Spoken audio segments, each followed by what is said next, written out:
Good morning, everyone. Apologies for the few-minute delay here. We'll just give everyone a few minutes to settle in.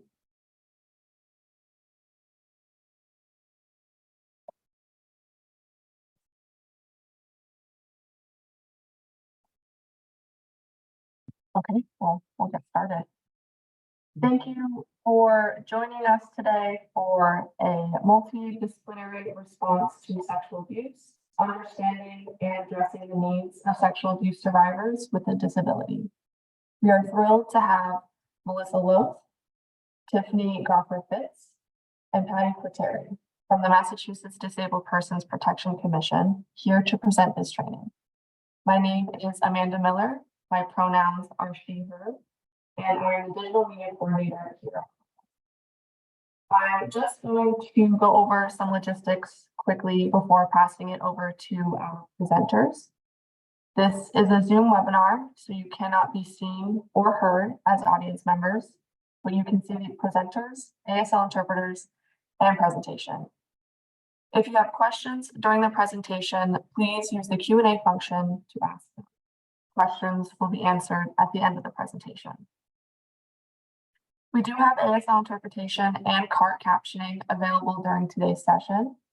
To see the closed captions, go to the bottom of the screen, click on the arrow next to closed caption, and choose Show Subtitle. If you are having trouble seeing the ASL interpreters or closed captions, or have any other tech issues today, please use the chat function to message all panelists, and we will be happy to assist you. It is now my pleasure to introduce our presenters for today. Melissa Loth is the Sexual Assault Response Navigation Manager at the Massachusetts Disabled Persons Protection Commission. She works with individuals with disabilities to find community trauma resources and referrals after sexual assault. She empowers individuals to gain self-advocacy when it comes to asking for resources and trains other professionals on the importance of a trauma-informed mindset when working with survivors. Tiffany Goffer-Fitz is the Peer Support Manager for the Sexual Assault Response Team at the Disabled Persons Protection Commission. Through her work and advocacy, Tiffany is helping adults with intellectual disabilities and developmental disabilities learn how to live self-directed lives and to be empowered self-advocates. Patty Quatieri is an accomplished presenter in the field of disability rights with a strong passion for advocating for individuals with disabilities. Since 2017, she has been working with the Disabled Persons Protection Commission in Massachusetts to launch an innovative sexual assault response team specifically designed to assist adults with intellectual disabilities and developmental disabilities in coping during their journey of healing. Patty also founded the Peer Support Network, a statewide network created by and for sexual assault survivors who are persons with disabilities. Thank you all for being here, and I will pass it over to you to present this training. Perfect. Thank you so much for having us today. I'm going to go ahead and share my screen now for everybody to see. Perfect. So like Amanda said, my name is Melissa Loth, and I am the navigation manager here for the Sexual Assault Response, or SAR, team. And today we're going to be talking about what our team does and how we are able to work in the community to provide a multidisciplinary response to individuals with disabilities who have experienced sexual abuse. Again, this is just an introduction of our team. We have myself, we have Tiffany, and we have Patty here on the call. We already went through that, so no worries. As always, we like to give a safety reminder for everybody in the room. We will be talking about topics including sexual abuse, sexual assault, and just general abuse against persons with disabilities. So please make sure that you are keeping yourself safe. If you need to take a step away, get a drink of water, whatever you need to do to make sure that you are focusing on yourself and your own personal safety.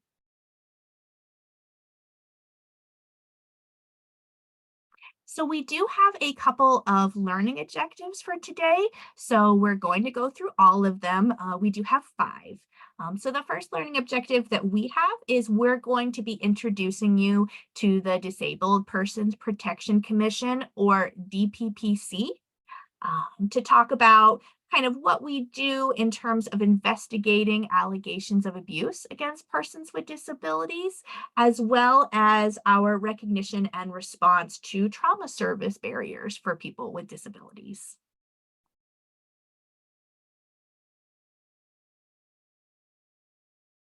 We're also going to be introducing you to our SAR team.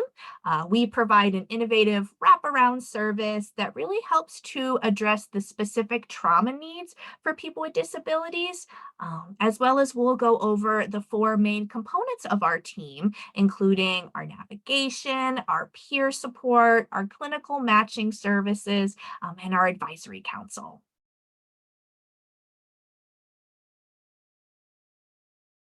We're also going to be introducing the Peer Support Network, or PSN. This is a network that was created by and for people with intellectual and developmental disabilities, and they'll be able to explain how their work and peer-focused services are a key element when it comes to trauma-informed approach within the adult protective service community.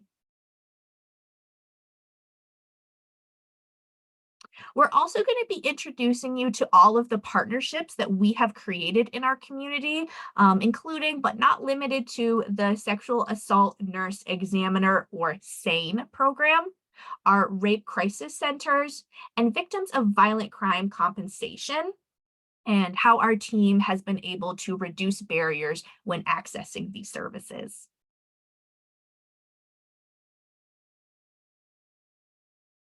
And finally, we're going to be talking about some strategies and techniques for effectively supporting and communicating with people with disabilities. So to start out, we're going to go over what is DPPC, as well as give you a short version of our mandated reporter training. And that is a training that we do provide in the Commonwealth to anybody who wants to learn more about recognizing and responding to abuse of persons with disabilities. So the mission statement of DPPC is to protect adults with disabilities from the abusive acts or omissions of their caregivers through investigation, oversight, public awareness, and prevention. And so we were created back in 1987 through the MGL 19C legislation as an independent state agency, and it's responsible for investigating instances of abuse against persons with disabilities. So because of that 19C legislation, DPPC does have a couple of requirements in order for us to conduct an investigation. And so those would be, the person has to be between the ages of 18 to 59.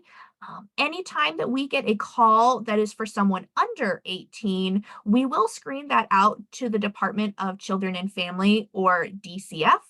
And anytime we get a call for somebody over 60, we will screen that call to the Executive Office of Elder Affairs, or EOEA. The person will have had to experience either a physical or an emotional injury or an abuse per se. So there has to have been some abuse that happened towards the person. The abuse has to come from a caregiver. And when we say caregiver, that's pretty much somebody involved in a person's life who is responsible for helping them, whether that be transportation, medication administration, daily living needs, anything like that. And the person has to live either in a state care or a private care facility within Massachusetts. So you're going to see this a couple of times, but this is our 24-hour abuse reporting hotline information. We have our hotline number, 1-800-426-9009. We also have a line for deaf or hard of hearing callers. You can use the video relay services or the MA relay 711 services. As well as we included our mass.gov website to learn more about us, as well as that is where you can do an online report. So if you're somebody who doesn't do well with phones, or you prefer to write out what you would like to report, you are able to do an online version rather than having to call into the hotline. So we try to give options for people on how they would like to report. So like I said, we wanted to give you just a quick taste of our mandated reporter training. So first, indicators of abuse. What are the kinds of abuse that we could see against a person with a disability? First, there's going to be physical abuse. And that could be anything that's harming somebody's body, like kicking or hitting or punching. We also have emotional or verbal abuse. And so that's going to be anything that's either said or written towards somebody that's trying to really, take down who they are, maybe attack their personality, or just make them feel less than they are. And then we do have sexual abuse. So that's going to be any kind of abuse that is in a sexual nature, and that can include any injuries to the genital areas, as well as any sexual harassment, unconsensual words, sending unconsensual pictures to somebody, and different things like that. We're also going to have neglect. And so neglect just means that somebody's not doing their job. So for example, if somebody is required to give a person with a disability medication and they don't give that medication, that is a form of neglect because they're not doing the job that they need to do. There's also going to be financial abuse. And so that's anytime we're taking somebody's money and using it in a way that they have not asked for. So taking part of somebody's check and maybe using it for your own expenses rather than what the person needs.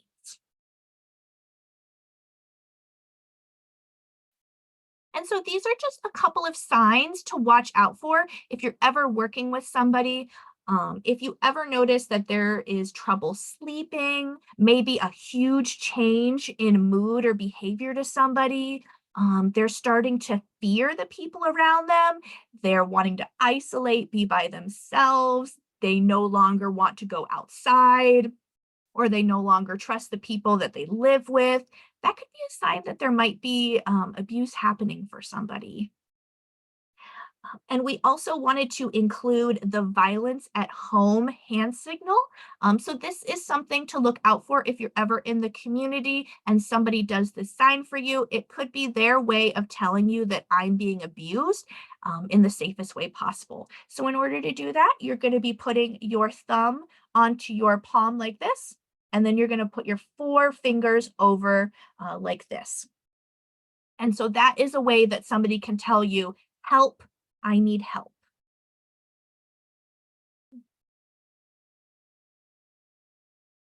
So now that we've kind of talked about abuse, who is a mandated reporter? I keep using this word. So a mandated reporter is somebody who, because of their profession or who they work with, are more likely to come across abuse or is more likely to see it in their day-to-day lives. And so mandated reporting is a requirement by law, and for anybody who suspects abuse, and it is an independent and individual responsibility. And by that, we want to make sure we're never thinking, oh, my boss will do the report, or oh, somebody else can do it, I'm not really connected, because that's where we can maybe lose somebody, or we might not get the full report, and then this person won't be able to get the help that they need.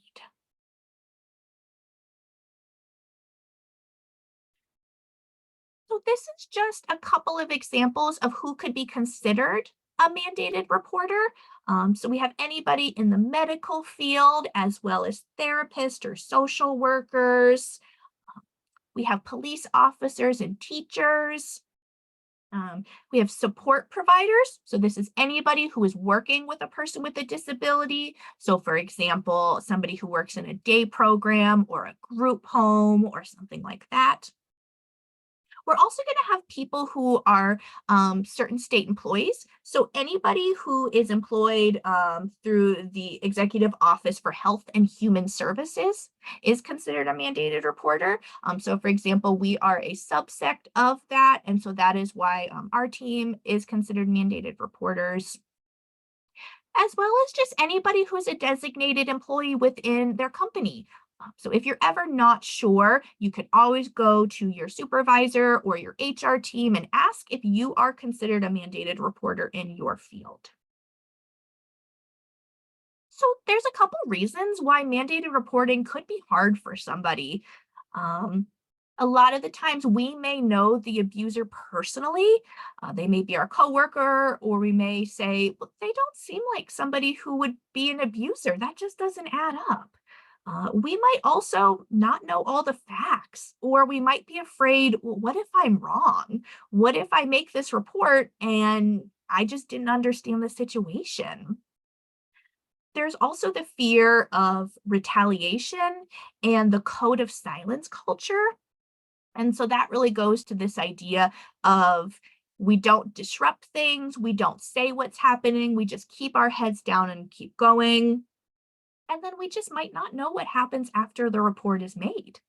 Um, and so I always just want to encourage everybody, if you have any suspected abuse, even if you don't have the whole story, please make a call to our hotline and let us, as the investigations aspect, figure out what's going on and take that off of you.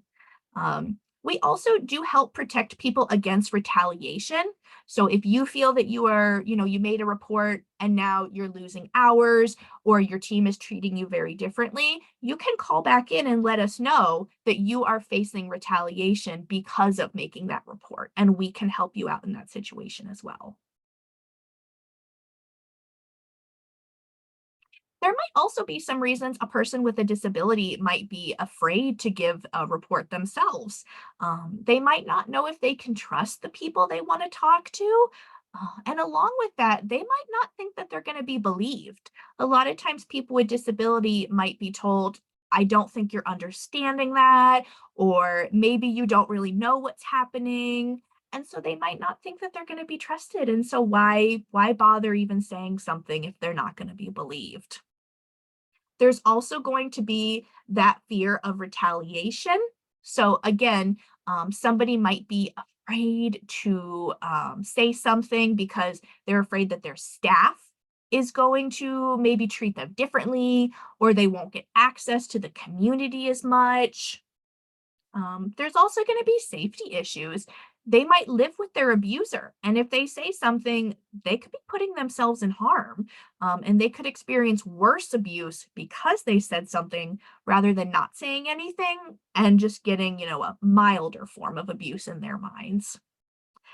There's also going to just be communication and education issues.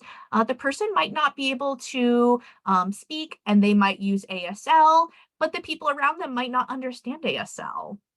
Or they may use a communication device and their team are keeping that from them, so they can't say anything. As well as they might not know it's abuse. They might think that, "Oh, this is what's always happened to me. This is how my staff has always treated me. So why is that considered abuse?" So there's just a lot of different reasons for that.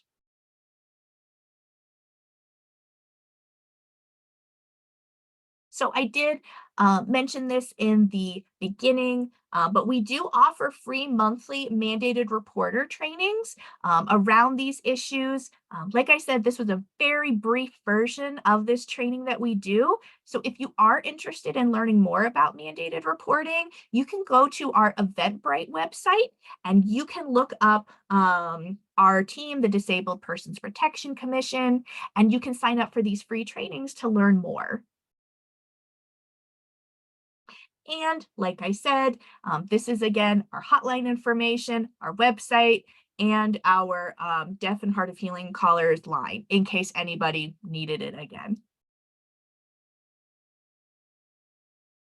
So now I would like to kind of frame us into why exactly it's important that we're talking about what we're talking about today, and where our team really fits into this situation of abuse. So these are just a couple of statistics that we did pull from the Bureau of Justice Statistics National Crime Survey, and this was from the past 10 years. So 1 in 4 adults have some form of a disability. Rates of violent victimization against people with disabilities is 4 times higher, so 46.2% versus the 12%. People with cognitive disabilities experience the highest rate at 83.3%, and only 19% of rapes or sexual assaults are reported to the police. So where did our team first come from? So our executive director, Nancy Altero, received a call back in the early 2010s from a concerned mother who had a son who experienced a sexual abuse. Our team was able to investigate it. And she just noticed that he was losing a lot of his independence that he had had in the beginning. And so she was really worried that this sexual abuse was really affecting him more than just, experiencing abuse. And so Nancy said, have we thought about trauma therapy? Have we thought about getting him a therapist to talk about this? And the mother was like, oh my gosh, how did I not even think about that? That just makes so much sense. And so it really got our executive director thinking, if this is just one situation, who else is being affected in the Commonwealth that's not getting access to services because they maybe don't know they exist or they don't know that they should be using them? And so we created a statewide survey between ourselves, the Department of Public Health, and the Department of Developmental Services to try and figure out where were the gaps, where were people needing services, and how could we try and fill that gap to get people access to these services. And the entire time, we were making sure that we were collaborating with people with disabilities, getting their input, and finding out what were the things they were looking for that we could maybe apply for to get help with. So back in 2017, we were able to get funds through the Victims of Crime Act, VOCA, and the Massachusetts Office of Victims Assistance, MOVA, our wonderful host for today. And we were able to create our team that is increasing access to services with people with disabilities. And as always, I like to give a big shout out and thank you to MOVA.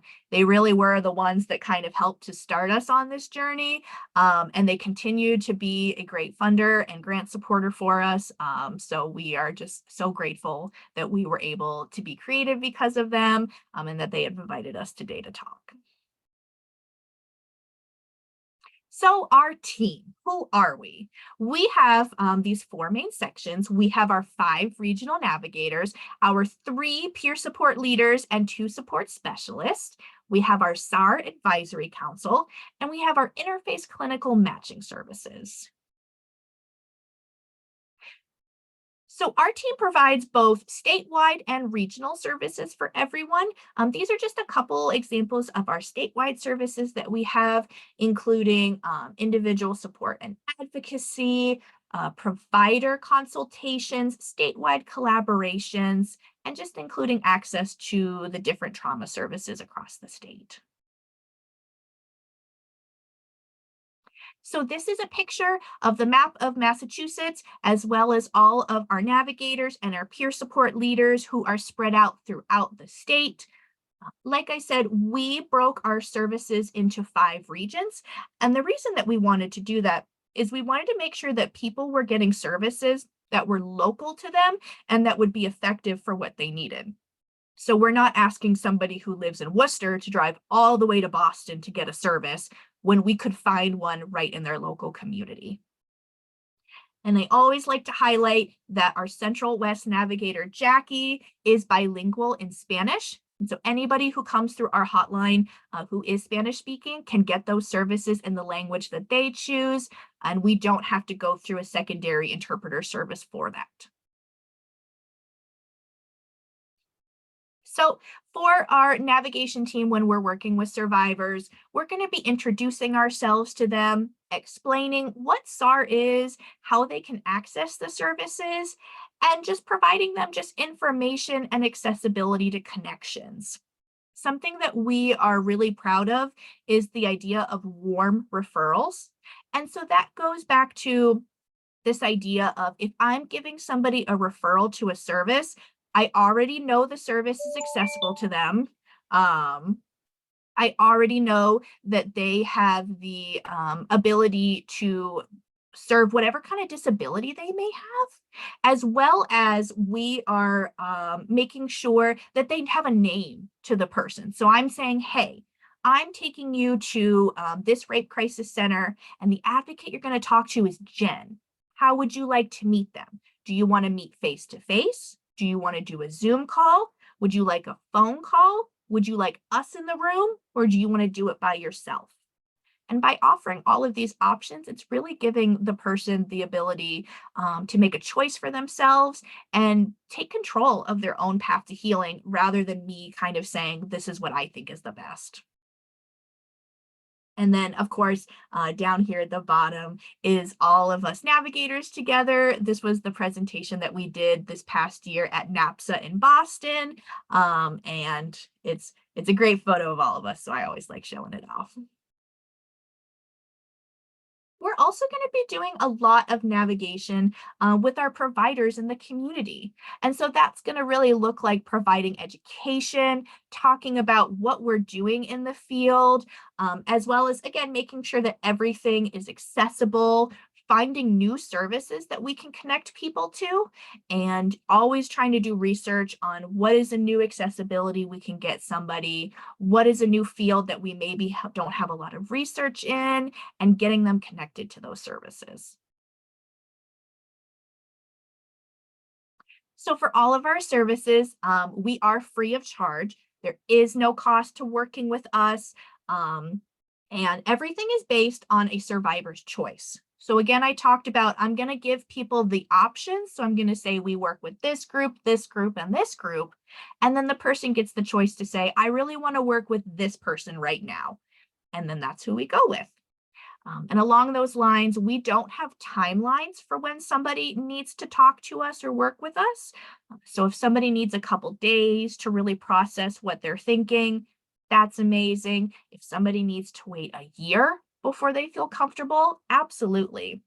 And I actually have somebody, before I was the manager, I was a navigator myself, and I still have a couple of people that I worked with years ago who still call me every once in a while and say, hey, I'm kind of going through this right now. Do you know of any service that could help me? And I always let them know, as long as I'm still in this job, I'll still be a resource for them. And they continue to call me just as many times as they need. And then, of course, we do not discriminate based on any of the identifying factors for anybody looking for services. So what is the criteria to work with us? So we're able to work with anybody who is 18 years or older. I will just note, if somebody under 18 does come through the hotline, we are able to get them services through their guardian, their parent, their school, whoever is kind of helping them to navigate services. We just personally can't speak to minors because of our grant funding and everything. But we don't have that 60+ limit for us, so we can work with any age in terms of that. We work with anybody who has experienced any kind of sexual abuse or trauma, whether it be past or present. So a lot of times we might get phone calls from people who say, I've met somebody, they have trauma from 15 years ago and it's just now kind of resurfacing for them. Can we get them access to services? Absolutely, we can. It does not have to be a recent assault for somebody to get services. We work with any form of disability, so there is no requirement for the type of disability in order to work with us. And we are not dependent on any investigation status. So for example, if somebody calls through the hotline and the case is screened out because it doesn't meet the jurisdiction standards, we can still work with the person. And so that investigation does not matter for us. The thing I do like to highlight, though, is in order to work with us, we do require a call through the DPPC hotline. And that's just because that is obviously the company that we work for. So we want to make sure that if somebody is working with our team, they have a report filed through DPPC. So that way, if there is an abuse, that they can get those extra services. And just so it's in our database system. So I always like to make sure people do know that, because I do know that for some people it is hard working with maybe higher systems or any criminal legal activity. And so that's a personal choice that you should make for what feels the safest for you. So this is just an example of kind of how our services get to us. So of course, everybody calls the hotline to let us know that they are looking for services. We're able to see if it can be investigated, or if not, it'll just go straight to us. And then these are just some of the groups that we do work with, and I'm going to go through each one of them just in a little detail so everyone can know what the services we offer. So the first group that we work with are rape crisis centers. So these are free short-term trauma counseling for people who want more information and help around sexual violence and their path to healing. So this is a great service if somebody is looking for more short-term options, or maybe they have hard insurance to work with. Rape crisis centers do not need insurance information, and they are free. So this is a really great option for somebody who might have a little trouble insurance-wise. These available to anyone 12 and up. Again, that's why we are able to work with people under 18 and their parents and guardians, because a lot of our services that we connect with are 12 and up. And these services are available to both the survivors and their family and friends. Because as we all know, if somebody is going through a sexual assault or an abuse, there's a chance that their family and friends are also experiencing some secondhand trauma because of it. And we want to make sure that we're providing all of them that service as well. And rape crisis centers do work both in person, virtual, one-on-one, and in groups. And this is a picture from Pathways to Change. They are a rape crisis center here in Worcester. And these are our self-care bags that Patty actually helped to knit and create. And we were giving them to the staff during the pandemic. And it's just a really great way for survivors to have something when they go to Pathways to say, hey, I see you, I hear you, I believe you. And this is just something physical that you can take to remind you that there is somebody out there who believes you. The next group that we work with is our sexual assault nurse examiner, or SANE nurses. These are amazing trauma-informed care specialists who really help those who need to have the forensic evidence collection kits done. And they are amazing experts and witnesses for courts if needed, and they are also mandated reporters within the state of Massachusetts. So some of the requirements for working with SANE, the person has to be 12 or older. SANE does have a PD SANE version. Because we mostly work with adults, we won't talk about that today, but they do have that service for those under 12 as well. So I want to make sure I say that. So the assault has to have happened between 5 days or 120 hours. And that is how long that body fluids or other evidence stays on our body. And so that's the time limit for getting to the hospital. The person has to be requesting and consenting to the exam, as well as they have to be awake, alert, and cleared by their doctors. So there can't be any other medical thing happening that will kind of precede getting the SANE exam. And we always like to mention that a SANE exam can be done without reporting to the police.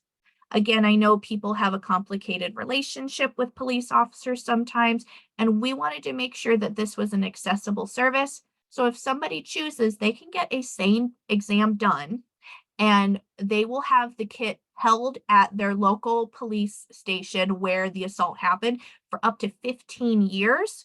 And the person can choose to either file later, or if they choose to never file, that's also okay.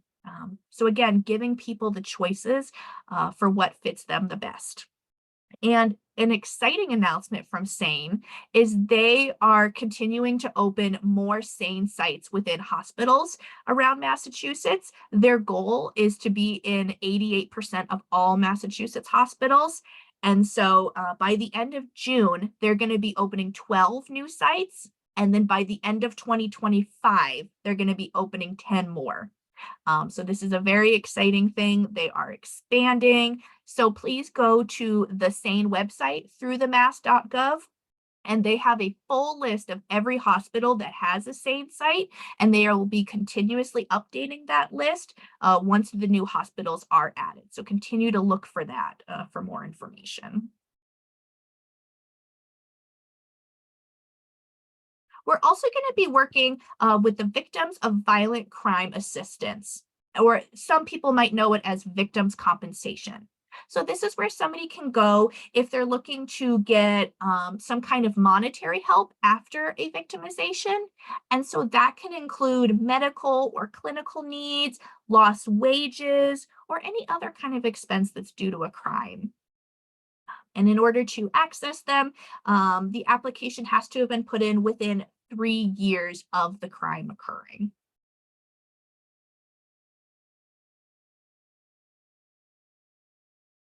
We're also going to be working with some amazing legal services across the state. So two I just wanted to highlight is the Victim Rights Law Center, or VRLC, and the Disability Law Center, or DLC.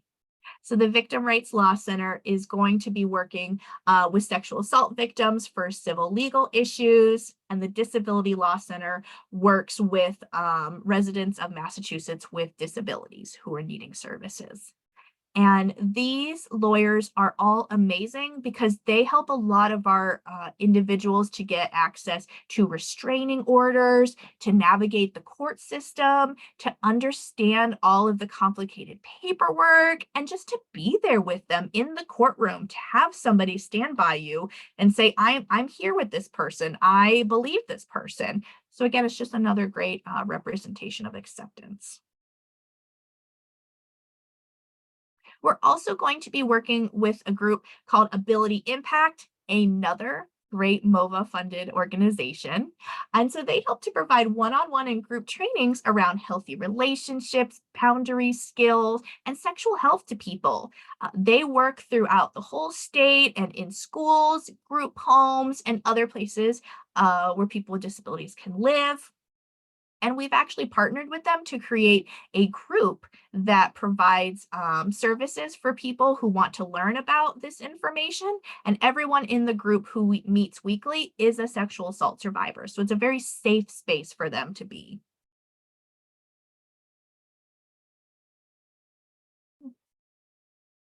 We're also going to be working very closely with our law enforcement agencies and our local police. So we do have a state police detective unit, or SPDU, that is assigned to DPPC, and they help to screen all of the cases that come in through our hotline.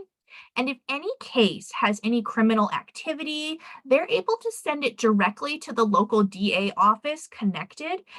So that way that information is getting to that local DA. They're giving them a heads up. Hey, if you see this coming through, just wanted to let you know.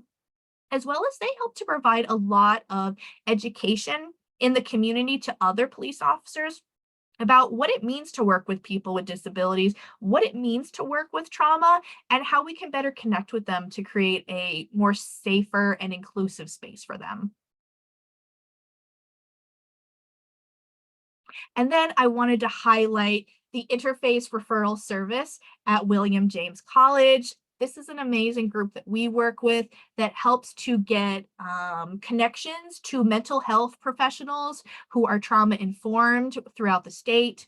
So if anybody ever needs a therapist or a psychiatrist and they're working with us, we're able to help connect them and get them information and referrals to the service. And so it really helps to, again, break those barriers for somebody who might not know how to look for a therapist or know who does and doesn't accept their insurance. Interface has also created this amazing certificate program in order to train more professionals about working not only with trauma survivors, but trauma survivors with disabilities. And so right now the class is ongoing, but once the class is finished in June, they are planning on releasing this as a training set. So somebody is able to take all of the classes at the same time at their own pace. So this can be a continued education for those who really could use the extra information and might not have been able to get the original classes set up right now. And so I wanted to just quickly talk about our advisory council. This is a group of individuals that come together to share their expertise and their knowledge around working with us, as well as giving us good insight into the local communities to say, hey, have you thought about going to this group? Or, hey, we found this really amazing service. Have we made a connection to them yet? So it really just gives the community a chance in order to talk to us and give us just new ideas on working with people with disabilities. Our council has over 20 members, and they can include APS workers, healthcare professionals, families of people with disabilities, as well as people with disabilities themselves. And so this is an amazing group. We all love being able to work with them and the insight and knowledge that they give us. And then I just wanted to share some statistics from our past fiscal year for those of you that love numbers. We did receive 1,364 calls into the hotline for cases of sexual abuse. Of those, we were able to do 684 referrals to all of the trauma services I just talked about. We were able to do 490 referrals to our local DA offices. And our peer leaders were able to do 59 peer meetings with their survivors and their peers as well. And so now I am going to be handing it over to my colleagues, Tiffany and Patty, who are going to share the amazing information about our peer team and the great things that they do. Thank you, Melissa. Good morning, everyone. My name is Tiffany Goffer-Fitz, and I am the Peer Support Manager with the Sexual Assault Response Team at the Disabled Persons Protection Commission. I'm here to educate you all on DPPC's Peer Support Program and the Peer Support Network and all the work that they do providing support to survivors who have experienced sexual violence. Today, we will be reviewing the Peer Support Program and what we do. You'll get a chance to get acquainted with our team and see them in action. And you will also get a chance to learn more about our peer support network. And you will also get to hear from one of our peer support leaders. Next slide, please. Meet the team. Our peer support program consists of 2 peer support specialists and 3 peer support leaders. Janine and Jenna are our peer support specialists. They provide one-on-one support to our peer support leaders. They also assist with presentation creation led by our peer support leaders, and they also are an instrumental piece to their professional development and growth while serving survivors in the community. Patty is our Northeast Region peer support leader. She provides her peers with self-care bags that she knits by hand and provides coping tools for her peers on their path to healing. She is also the founder and editor of the Sexual Assault Team's Peer Support Press, and she is the founder and chair of our Peer Support Network. We have Courtney, who is our Metro Region peer support leader. She has helped develop visual aids to break communication barriers during investigations, peer meetings, and engaging with other professionals. She supports her peers one-on-one and facilitates our group meetings on various topics such as coping skills, peer support, peer pressure, and peer care. Last but certainly not least, we have Leanne, who is in our Southeast region. She has created a self-care bingo. She has created a Jeopardy that promotes and supports healthy relationships, and also a Family Feud game that does the same. She facilitates our Path to Healing groups, and she outreaches across the Commonwealth and nationally. Next slide, please. Our peer support team strives to foster accessible services and promote inclusiveness. Our team educates, empowers, and embodies the meaning of Path to Healing by supporting our peers on their resiliency journey. Together, our team works towards positivity, hope, and empowerment. Next slide, please. The peer support program is an effective evidence-based service model. We provide peer-to-peer services that are led by individuals with intellectual and developmental disabilities who are also survivors of sexual assault. Our program also promotes education and awareness in their communities to increase sexual abuse responses and knowledge to improve services for survivors. What makes this service so unique is the ability to offer peer-to-peer service support using real-life experiences to connect. Our peer support leaders provide those we support with the space to heal and to find comfort in knowing they are not alone in their healing journey. Next slide, please. Our peer support leaders conduct peer-to-peer meetings with survivors one-on-one and in a group setting. Focusing on being person-centered, we offer to meet with our peers virtually and in person. Our peer support leaders challenge professionals to view survivors not only as being people with disabilities, but also people who have experienced trauma to encourage trauma-informed approaches. They also educate professionals about trauma-informed care for survivors with disabilities and encourage the use of plain language to ensure an inclusive environment for persons with disabilities. Next slide, please. In addition to the peer leaders' outreach efforts and their one-on-one support, they also work diligently on other internal and external projects. The peer support leaders all have passion projects. Each of the peer leaders provide an innovative way that they can impact their communities with projects that spread awareness and educate APS providers and survivors. Some of the projects include self-care bags that are distributed to rape crisis centers. There are virtual meditation hikes that are available, as well as self-care bingo. Our peer support leaders lead and have developed a newsletter that's peer-led and it's managed. Each quarter, our peer support leaders come up with their theme for the newsletter and generate write-ups based on that theme that educates the readers on various topics such as disability rights, self-advocacy, and self-care tips. Our peer support leaders also host a peer group that is for survivors with disabilities to come and learn about tools for their healing journey. The leaders present on topics such as coping skills, healthy relationships, self-advocacy, and consent. I would now like to turn it over to our peer support leader, Patty. Thank you, Stephanie. Hello, my name is Patty Quatieri, but you can call me Patty. I work on Sexual Assault Response Team. I am a peer support leader at the Disabled Person Protection Commission. In my role, I meet with my peers one-on-one and in a group setting, virtually in person.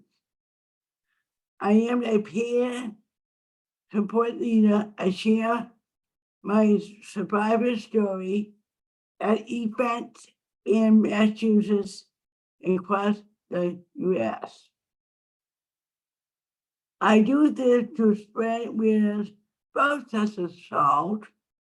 As a peer support leader, I worked with the advocates to provide outreach in the community. I worked with my peers on one-on-one and support them on the path to healing. I work on the topics like coping skills. I cover health relationships and consent in my meetings with peers. Next slide, please.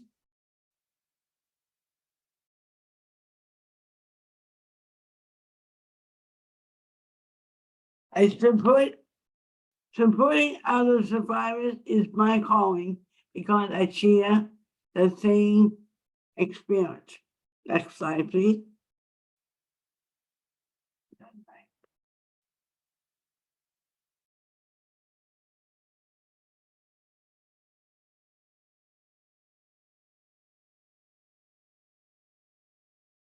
Okay. Oh. I have made no. Huh? I made some special projects for my peers in the community. These include presentation, awareness outreach, self-care bags, and a tree activity for coping skills. Also, I made a spelling wheel for a working with emotions game. I handmade my self-care bags. I give them to the right crisis centers and to survivors at outreach implementation. I create my self-care bag to the survivors' tools. The tools help them cope with tough situations. Each bag has different tools, including fishies and positive quotes. Survivors can use them when they feel upset, anxious, and face tough emotions. Next slide, please. Oh, thank you so much, Patty. You have been such a pioneer in the work of advocacy and self-advocacy, and thank you for all the work that you do. Our peer support leaders work hard to spread awareness to support survivors. I would now like to highlight the work that they've done and are doing in their communities. Next slide, please. We will take a moment to hear the voices of our peer support leaders. You will hear their viewpoints on the importance of peer support and why they enjoy the work that they do.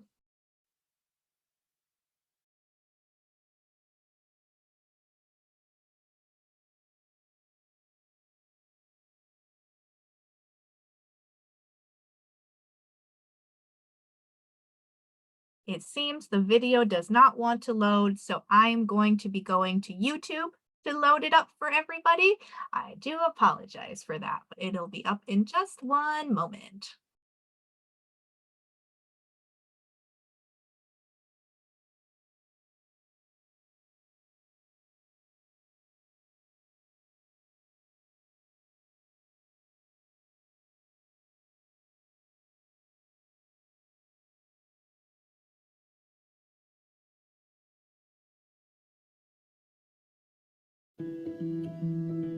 Why is peer support important to the peers that we support? Because we were in the same boat and experience, but it's good for us to teach the peers how to use a coping skills when they having a bad day or they're in trauma. When I use my experience to the peers, now they know I'm in the same boat. Peer support importance to my peers is they know I've been through and I can help them go through it. To share my experience so they don't go through the difficult experience I went through, and they have a better and meaningful and and healthier way. What do you like best about your job?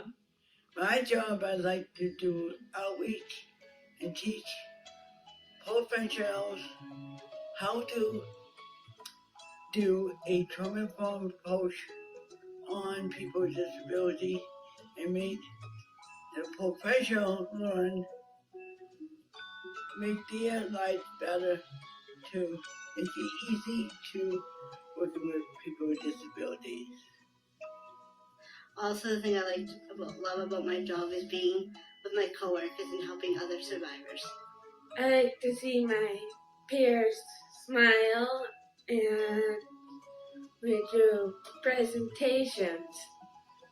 So we help the peers to go into the path of healing.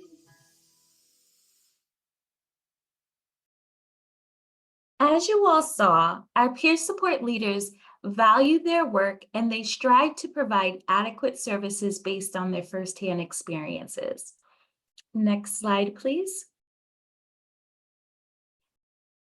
On the upcoming slides, I would like to show you all some of the work that our peer support team has been doing in the community. Here you will see our peer support leader, Patty, presenting at the NAPSA presentation along with Mass Advocates Standing Strong Rainbow Groups. Additionally, you will see our sexual assault response peer support team at the 2023 NAPSA conference in Boston. Next slide, please. Our peer support team had the opportunity to be a part of a national documentary about heroes in APS, produced by the Clowder Group that will air in 2024. Next slide, please. The DPPC was honored and humbled to receive the 2023 Employer of the Year award through the Upper Cape Cod and Plymouth ARC. And our very own peer support leader, Leanne, received the Advocate of the Year award as well. Next slide, please. Our peer support leader, Courtney, and peer support specialist, Janine, are pictured here working on a presentation and preparing for the peer-to-peer meeting. Additionally, you will see our peer support leader, Courtney, at the State House at a table and event, spreading awareness and advocacy. Next slide, please. Here you will see our peer support leader, Patty, and peer support specialist, Jenna, focused and diligently working on an outreach presentation. We have had a very busy and productive year. Next slide, please. Outside of all of the work that you have previously heard, we are working on different collaboration projects. Our peer support leaders have been working to assist the creation of the Disabled Persons Protection Commission's R3 app. This new innovative app is designed for and with adults with intellectual and developmental disabilities to help them learn to recognize, report, and respond to abuse. This app has videos, quizzes, and interactive activities that help the learner understand the 5 types of abuse. Next slide, please. Our peer support leaders play an instrumental role into our survivors' path to healing.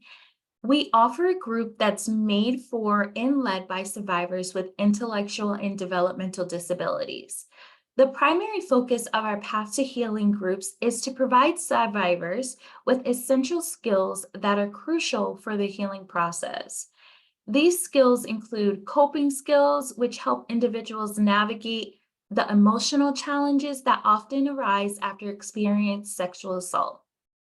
In addition to coping skills, our Path to Healing group also emphasizes the importance of consent and healthy relationships. Our Path to Healing group understands that each survivor's journey is unique, and therefore we offer a range of other skills that cater to each individual needs. These additional skills may include self-care practices, self-advocacy techniques, strategies for rebuilding self-esteem and confidence. By equipping survivors with these tools, the group aims to empower individuals to reclaim their lives and become active agents in their healing process. If you are interested in learning more about our Path to Healing groups or know someone that could benefit from this, please reach out to us. Next slide, please. I'm now pleased to share the overview of our peer support network. Starting as a passion project, our peer support leader, Patty, created a statewide network for people with disabilities who are also survivors of sexual violence in 2017. A self-advocate-led network is a powerful advocacy leadership tool because of the peer leaders' empowerment and passion through their lived experiences. Next slide, please. What is the Peer Support Network? PSN was created by and for people with intellectual and developmental disabilities. The PSN is funded and supported by Building Partnerships Initiative, BPI, Disabled Persons Protection Commission, and the Massachusetts Office of Victim Assistance, MOVA. PSN members spread awareness and provide education about sexual violence. They come together to support one another on their paths to healing. The PSN collaborates with adult protective services agencies, advocacy agencies, and survivors to improve and provide access to trauma-informed services for survivors of sexual violence. The PSN evolved from the Stronger Together movement, which is a movement of collaboration between persons with disabilities who are also survivors of sexual violence and partner organizations from around the country. Stronger Together represents the vision of inclusive, collaborative, and interorganizational action to address sexual violence against persons with disabilities. Next slide, please. The Peer Support Network's mission is to lead an organization that's led by and for individuals with IDD to ensure that victims of sexual violence have access to peer support and community resources. The PSN strives to address sexual violence against persons with disabilities through active collaboration with federal and state agencies and other partner organizations. The PSN strives to create a future where no adult will be a victim of sexual violence. And the PSN is built on a set of core values that are essential to who we are and guide our priorities, decisions, and actions. I would now like to have Patty talk more about the PSN.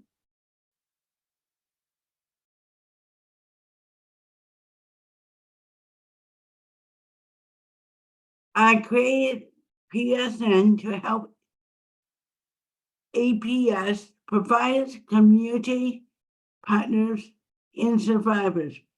PSN provides free outreach. It gives tools for coping skills and guidance on finding resources and service. We also educate on such so across the state. We work on the national corporation. Next slide. What? No. Nothing about us without us. It's supporting PSN. It helps survivors like me have a voice. We should have a say in choices that impact us. We have worked together. We can make a better future for survivors of sexual violence with disability. Thank you.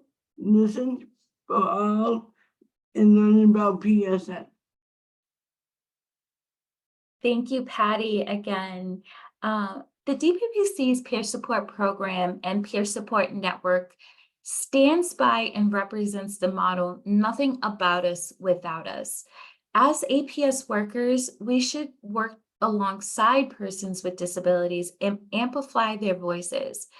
Like Dave Hinsenberg says, be my microphone, not my voice. So you've heard a lot about our program, and so now I would like to shift gears, next slide please, and talk more about assisting those with disabilities and some best practices with working with survivors. It's important to be mindful of our approach when supporting individuals with disabilities. Some things to remember is to be patient. Give the person time to process and express themselves. Be a good listener. This allows for you to acknowledge and validate the needs of the survivor you are supporting. Ensure that the individual has adequate means of communication that is supportive to them. Examples of this include communication devices and interpreters. Next slide, please. Throughout history, experts have defined the word disability based on a medical model. It focuses on the impairment or difference from the norm and fixing it. This excludes people. It doesn't focus on their strengths, inabilities, and desires. This definition doesn't promote disability, inclusion, or acceptance. People can have many types of disabilities, some that we can see and some that we cannot see. Some people with disabilities have physical disabilities, mental and emotional disabilities, developmental and cognitive, and/or sensory disabilities. Next slide, please. When we're working with folks with disabilities, we should be mindful of ableism. And ableism is a type of bias, and it's beliefs and practice that make it up. It's said that disabled people are less worthy or valuable than people without disabilities. Throughout our lives, society has taught us ableist ideas. This may change how we interact with people that are disabled. It is also something that we have to educate and learn more about.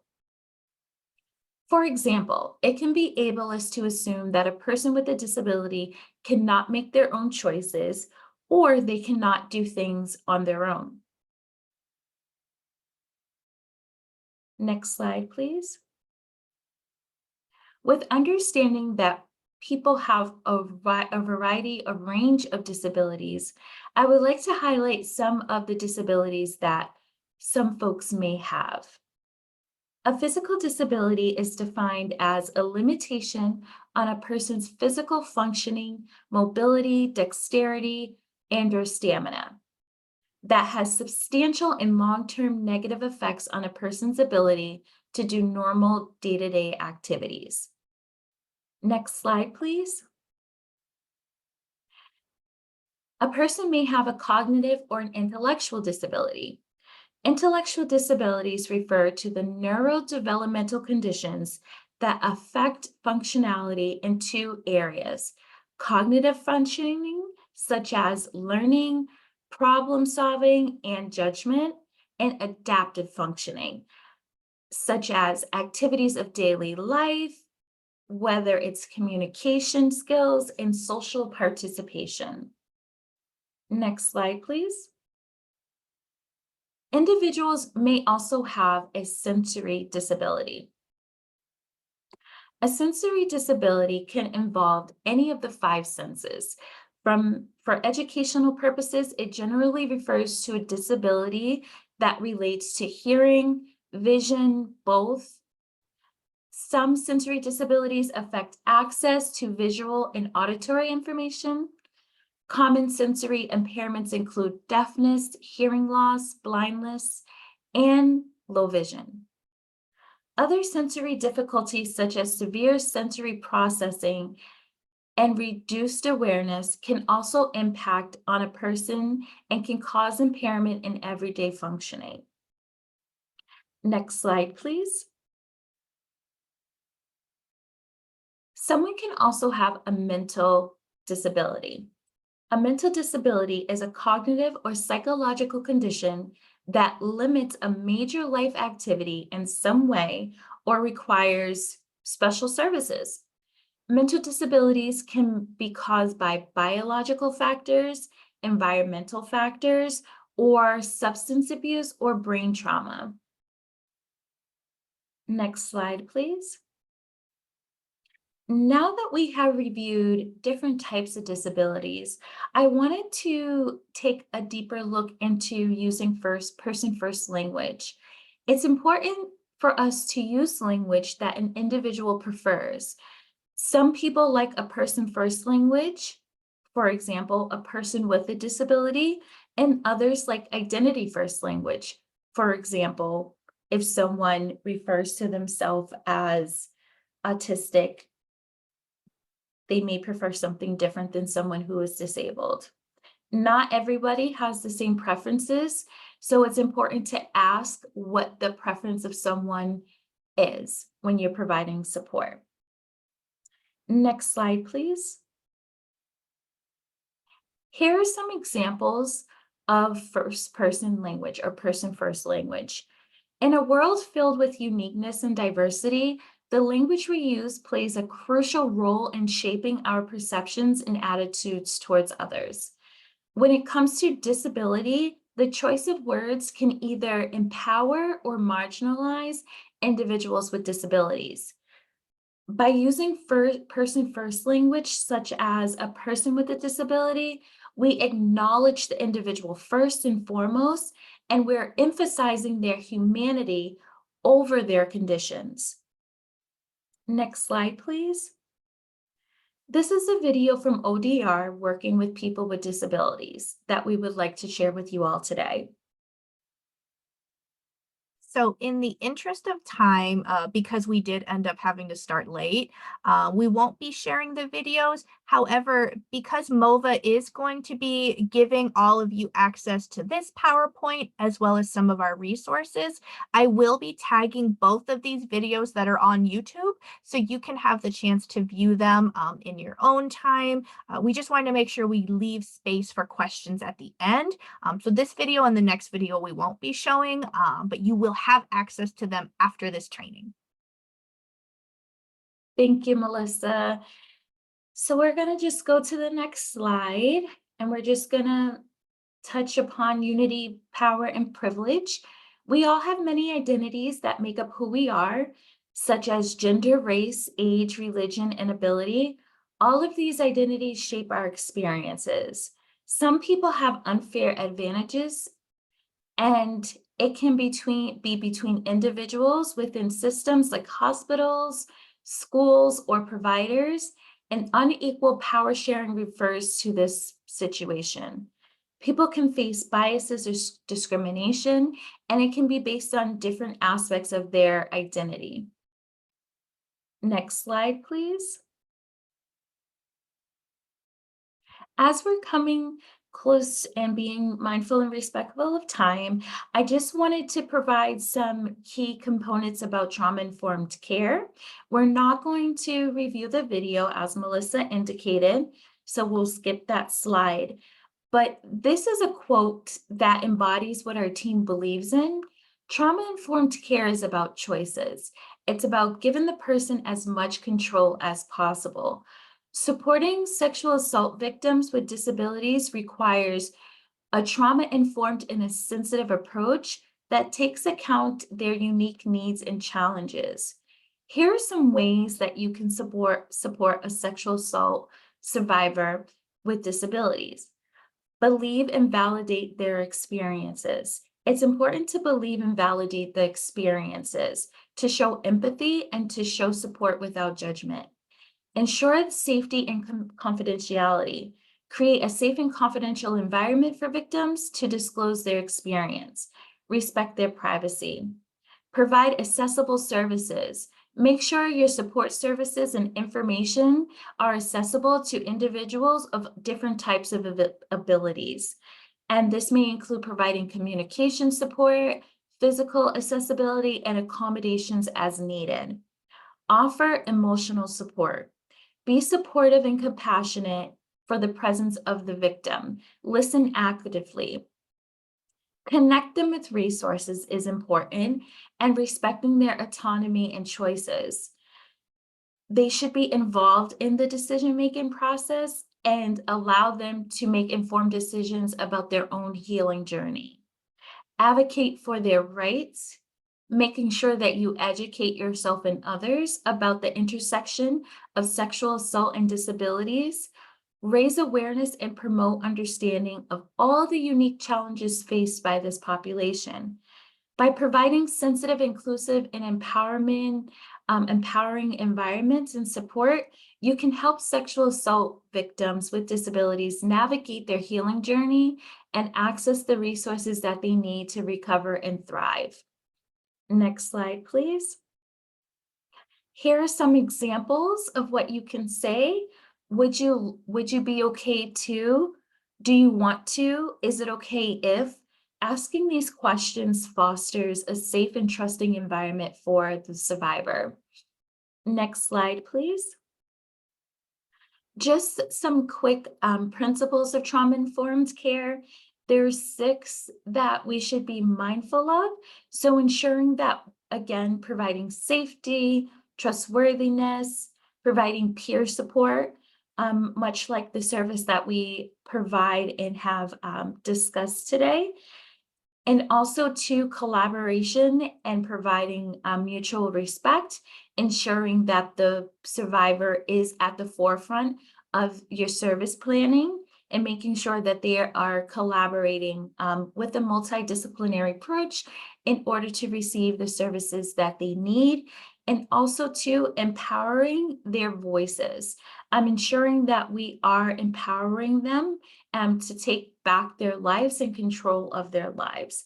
And also to, lastly, ensuring that we are providing effective and trauma-informed care by recognizing and eliminating any potential cultural, racial, gender, or other biases. Adopting a trauma-informed approach is not a checklist by any means or through any single technique identified today. It's a collaboration and combining all of those skill sets together in order to foster an environment that is trauma-informed. So in conclusion, let us all remember that survivors with disability deserve our unwavering support and compassion. They often face additional barriers in seeking justice and healing, including limited access to resources and the challenging of navigating a system that may not be fully inclusive. We should all be working as our responsibility to advocate for their rights, raise awareness, and implement policies that ensure their safety and well-being. As we work together, we can create a more inclusive and supportive environment that empowers these survivors to heal, thrive, and reclaim their lives.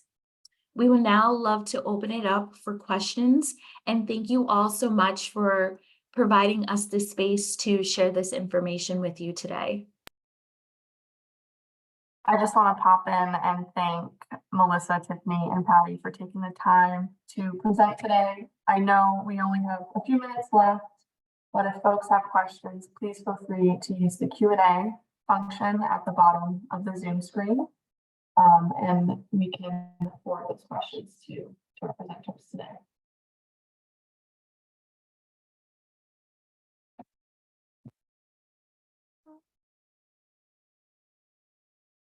I do see in the chat a question about, are clergy now considered mandated reporters? And that's a really great question. I actually do not know the answer to that. However, I did write that question down, and I'm going to be sending that along to our learning and development team, and they will be able to describe that a little bit more on whether or not that would be considered a mandated reporter.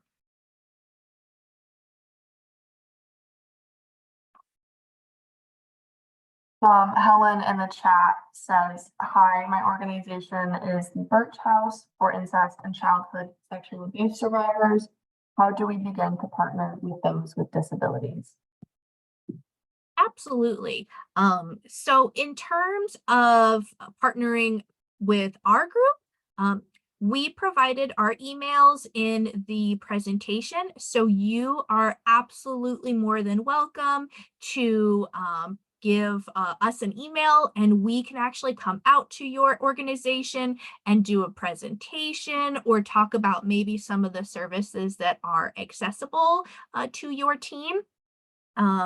If you more mean how do you just begin in general working with people with disabilities, I'll say that there's probably a good chance that people already in your group that you are helping already have disabilities, and they may not want to disclose that at this time. So just making sure that your organization, like we talked about, is accessible, is inclusive, and that the person feels safe coming to you and maybe disclosing that they have a disability, because some people do feel afraid to say that because they might think that they're going to be treated differently, or that they might not get the same services that they were getting before somebody found out that they have a disability.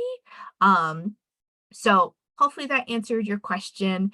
But like I said, we have our contact. Feel free to reach out to us. We love doing community presentations, and we are more than happy to share the information across the state. You're on mute, Amanda. Thank you. I just noticed that. Mary asked, is the William James interface available to all agencies? So, yes and no. So, William James College in the Interface program, if you're not partnered with like our group specifically, so if it's not somebody who got a referral through us, there are actually specific cities who pay Interface to use that service. So you can go to their website, Interface William James. If you Google that, it'll come right up. And they have a full list of every city that can call in and ask for a therapy referral. So if your city is on that list, you can use them. But for our team specifically, because we have a partnership with them, anybody who comes through our hotline for our services is able to use William James regardless of what city they live in. So yes and no. I hope that answered that question. I don't see any other questions in the chat, but if folks have questions moving forward, feel free to reach out to DPPC. We will be sending over this recording as well as the slides. Thank you again, Melissa, Tiffany, and Patty, for taking the time to present this wonderful, wonderful training. And I hope you all have a really great day. Thank you. Thank you all.